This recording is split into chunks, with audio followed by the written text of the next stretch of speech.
Hello अस्सलाम वालेकुम। तो कैसे हैं आप सब? अल्हम्दुलिल्लाह आप सब खैरियत से होंगे। तो स्टार्ट करते हैं नेक्स्ट ट्यूटोरियल को। लास्ट टाइम अगर आपको पता होगा हमने नेम स्पेस के बारे में पढ़ा था कि नेम स्पेस क्या है, नेम स्पेस को क्यों यूज़ किया जाता है और नेम स्पेस को कैसे एक्सएमएल के अंदर यूज़ किया जाता है। वो सब चीज़ें हमने इसके अंदर यूज़ की थी। तो आज हमारा जो टॉपिक है वो है डॉक्यूमेंट टाइप डेफिनेशन। एक्सएमएल के अंदर इसको शॉर्ट में कहा जाता है डीटीडी। एक्सएमएल के अंदर इसको शॉर्ट में कहा जाता है डीटीडी। डीटीडी का जो फुल फॉर्म है वो है डॉक्यूमेंट टाइप डेफिनेशन।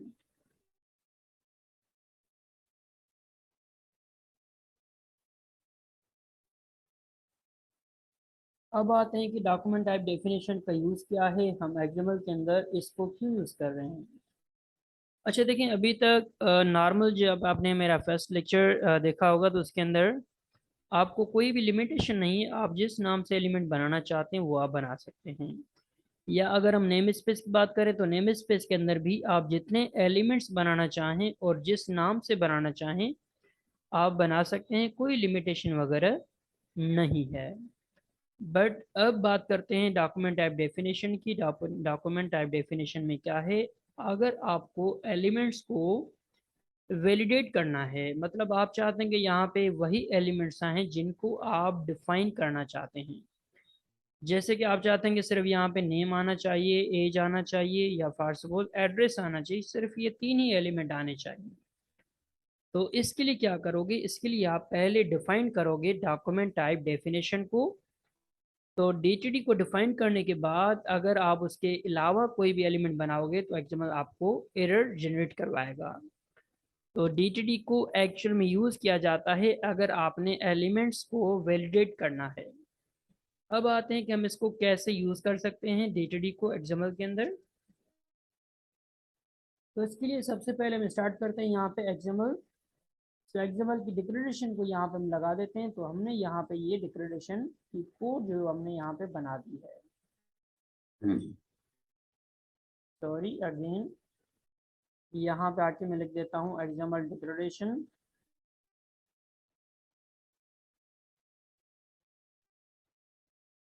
अच्छा एक सेकंड, मुझे यहाँ पे कीबोर्ड चाहिए, ऑन स्क्रीन कीबोर्ड।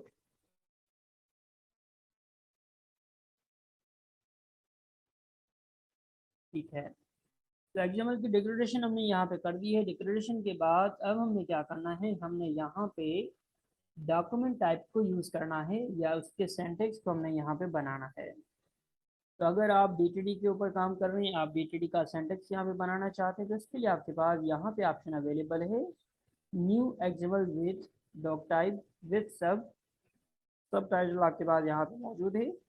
आप यहाँ पे सॉरी, आप यहाँ पे क्लिक करेंगे तो आपके पास पूरा जो सिंटैक्स है डीटीडी का वो आपके पास शो हो जाएगा। एक दफ़ा फिर से देख लें, अगर आपने क्या करना है, आपने यहाँ पे डीटीडी को बनाना है तो उसके लिए आप यहाँ पे स्टार्ट करेंगे लेस देन की साइन। उसके बाद यहाँ पे आपके पास है एक्सएमएल विद डॉक टाइप, यहाँ पे आप क्लिक करेंगे। क्लिक करने के बाद डीटीडी का जो पूरा सेंटेक्स है वो आपके पास क्या हो जाएगा, शो हो जाएगा। अच्छा इसके अंदर यहाँ पे सबसे स्टार्टिंग पोर्शन आपके पास है कि आप रूट एलिमेंट का नाम क्या देना चाहते हो। तो रूट एलिमेंट का नाम आप जो भी डिफाइन करना चाहते हो वो आप यहाँ पे करोगे डिफाइन। जैसे फॉर सपोज हमने रूट एलिमेंट का नाम स्टूडेंट्स रख दिया है, तो अब आप रूट एलिमेंट्स का नाम यहाँ पे भी करोगे चेंज। और इसी तरीके से आप यहाँ पे भी इसको करोगे चेंज। अगर आप चेंज नहीं करोगे तो ये आपको एरर दे देगा। तो जैसे ही हमने इसको कर दिया सेम, और उसके बाद अब आपने रूट जो है ये अपना स्टूडेंट्स रूट एलिमेंट को यहाँ पे भी आपने करना है डिफाइन। तो अब हमने क्या कर दिया, रूट एलिमेंट को डिफाइन कर दिया। जैसे हमने इसको डिफाइन कर दिया तो आपके पास देखें एरर आना अब बंद हो चुका है। इसी तरीके से आप चाहते हैं कि इस रूट एलिमेंट के अंदर आपको कुछ एलिमेंट चाहिए, जैसे हमने फर्स्ट लेक्चर के अंदर भी किया था, जैसे हमने सेकंड लेक्चर के भी अंदर भी हमने यूज़ किया था। तो अगर आपको भी यहाँ पे कुछ एलिमेंट्स बनाने तो उसके लिए आप क्या करोगे, आप यहाँ पे दोगे, इसके जगह पे आप दोगे एलिमेंट्स के नाम। जैसे फॉर सपोज आपको यहाँ पे नेम एलिमेंट देना है, साथ ही साथ फार्सवर्ड आपको यहाँ पे एज का एलिमेंट, ये दो एलिमेंट्स आपने यूज करने, तो आप पहले इनको यहाँ पे करोगे डिफाइन।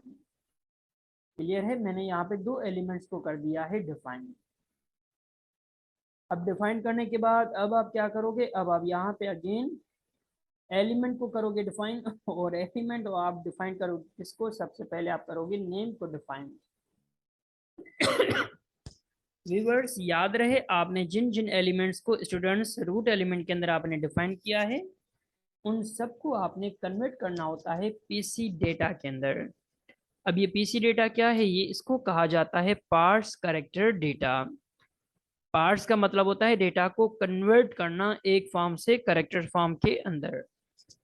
तो यहाँ पे हमने इसको कन्वर्ट कर दिया, इसी तरीके से हमें क्या करना है, हमें दूसरे एलिमेंट को भी कन्वर्ट करना है। तो यहाँ पे हम करेंगे अब एज। तो यहाँ पे हमने एज को भी कन्वर्ट कर दिया है। अब आते हैं कि हमें इन एलिमेंट्स को यूज करना है। अगर आप नहीं यूज करते तो देखिए क्या आ रहा है, आपके पास एरर आ रहा है। अब जिन एलिमेंट्स को आपने डिफाइन कर दिया है उन एलिमेंट्स को यहाँ पे यूज करना कंपलसरी है। तो यहाँ पे सबसे पहले आपके पास है नेम एलिमेंट, तो यहाँ पे आप लिखोगे नेम, और नेम में कर देता हूँ एबीसी।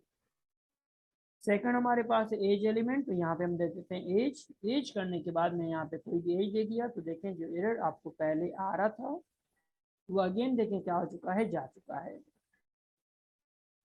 तो ये बिल्कुल आपके पास सिंपल सिंटैक्स है जिसकी मदद से आप क्या कर सकते हो, आप डिफरेंट यहाँ पे नेस्टेड एलिमेंट्स आप बना सकते हो। याद रहे आपको जितने एलिमेंट्स बनाने हैं पहले आप यहाँ पे उनको डिफाइन करोगे। डिफाइन करने के बाद आप उनको पार्स कैरेक्टर के अंदर आप क्या करेंगे, कन्वर्ट करेंगे। उसके बाद फॉर सपोज अब आपने क्या करना है, अब आपने इस नेम एलिमेंट को दो दफ़ा यूज़ करना है। तो डायरेक्टली आप इसको दो दफ़ा डिफाइन करेंगे तो ये आपको एरर दे देगा। बट अगर आपने इसको मल्टीपल टाइम यूज़ करना है तो इसके लिए हम क्या करेंगे, इसके लिए हम यहाँ पे जाएंगे इस एलिमेंट के ऊपर और यहाँ पे जाके हम कर देंगे प्लस। यहाँ पे जाके हम ऑपरेटर यूज करेंगे जो कि हमारे पास है प्लस ऑपरेटर। तो यहाँ पे हम लगा देते हैं प्लस ऑपरेटर को क्लिक। सॉरी, तो यहाँ पे मैंने दे दिया प्लस ऑपरेटर। अब इसका मतलब क्या है कि अब आप यहाँ पे नेम एलिमेंट को जितने दफ़ा चाहें आप यूज़ कर सकते हैं। अब अगर मैं यहाँ पे इसको कर दूँ कॉपी, कॉपी करने के बाद यहाँ पेस्ट कर दिया, तो देखें अब आपके पास कोई भी एरर नहीं आ रहा। बट अगर आप इस एलिमेंट को यहाँ से डिलीट कर देंगे, जैसे मैं इनको यहाँ से कर देता हूँ डिलीट, जैसे ही मैं इसको यहाँ पे डिलीट करूँगा, डिलीट करने के ऊपर अब देखें आपके पास क्या आ रहा है, एरर आ रहा है। तो अगर आप चाहते हैं कि आप आपके पास यहाँ पे एलिमेंट को अगर आप ना भी लिखें तो भी आपके पास कोई एरर ना आना चाहिए, तो इसके लिए क्या करेंगे व्यूअर्स, इसके लिए आपने जहाँ पे प्लस का साइन लगाया है वहाँ पे आप कर देंगे क्या चीज़, स्टैरिक। तो आप यहाँ पे प्लस की जगह पे कर देंगे स्टार, तो आपके पास जो एरर आ रहा था वो ख़त्म हो चुका है। अच्छा, स्टार का क्या फ़ायदा है, एक तो आप एलिमेंट को अगर आप नहीं यूज़ करेंगे तो भी आपके पास एरर नहीं आएगा, जैसे मैंने ख़त्म कर दिया था पहले तो एरर नहीं आ रहा था। और साथ ही साथ इसका ये फ़ायदा भी है कि आप जितने दफ़ा इस एलिमेंट को यूज़ करना चाहें तो आप यूज़ भी कर सकते हैं। तो प्लस के अंदर क्या है कि अगर आप मल्टीपल टाइम यूज़ कर सकते हो, बट अगर आप एलिमेंट को डिलीट कर देंगे तो आपके पास एरर आएगा। बट स्टेरिक के अंदर अगर आप एलिमेंट्स को डिलीट भी कर देते हो तो भी आपके पास कोई एरर नहीं आता। ये दोनों के अंदर क्या है, फ़र्क है। तो आई होप कि ये चीज़ आपको यहाँ तक समझ में आ चुकी होगी कि स्टेरिक क्या है और साथ ही साथ प्लस का यूज़ क्या है। उसके बाद हमारे पास यहाँ पे है क्वेश्चन मार्क। क्वेश्चन मार्क का मतलब क्या होता है, अगर मैं एज के साथ यहाँ पे मैंने लगा दिया क्वेश्चन मार्क। अब अगर आप इस एज एलिमेंट को यहाँ से ख़त्म कर दोगे तो भी आपके पास कोई भी एरर नहीं आएगा। बट क्वेश्चन मार्क है तो इसका मतलब ये नहीं कि आप इसको मल्टीपल टाइम यूज़ कर सकते हो, बट अगर हम इसको मल्टीपल टाइम यूज़ करेंगे तो ये हमें एरर देगा। तो क्वेश्चन मार्क अगर आपको एलिमेंट को यूज़ नहीं करना, आप चाहते हैं कि यूज़ करें या ना करें, आपके पास कोई एरर नहीं आना चाहिए, तो उस सूरत में आप क्या करेंगे, उस एलिमेंट के साथ आप लगा देंगे क्वेश्चन मार्क। उसके बाद एक चीज़ आपके पास और भी है जिसको कहा जाता है और ऑपरेटर। अभी जैसे आप चाहते हैं कि यहाँ पे आपके पास ईमेल और फॉर सपोज मोबाइल नंबर के यहाँ पे आपके पास दो एलिमेंट हों, तो इसके लिए मैंने यहाँ पे ब्रैकेट को स्टार्ट कर दिया। ब्रैकेट के अंदर मैं यहाँ पे लगाऊंगा एक ईमेल और दूसरा मैं यहाँ पे लगा देता हूँ मोबाइल। तो दो एलिमेंट्स को मैंने यहाँ पे क्या कर दिया, इन ब्रैकेट्स के अंदर मैंने इनको कर दिया डिफाइन। अब डिफाइन करने के बाद मुझे एलिमेंट्स को भी यहाँ पे डिफाइन करना पड़ेगा क्योंकि इनको कन्वर्ट करना है।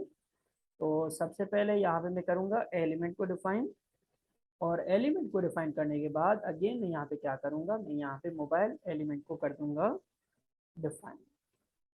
अब दोनों को डिफाइन कर दिया। अब मुझे करना क्या है, मुझे इनके बीच में और ऑपरेटर लगाना है। अब और ऑपरेटर क्या है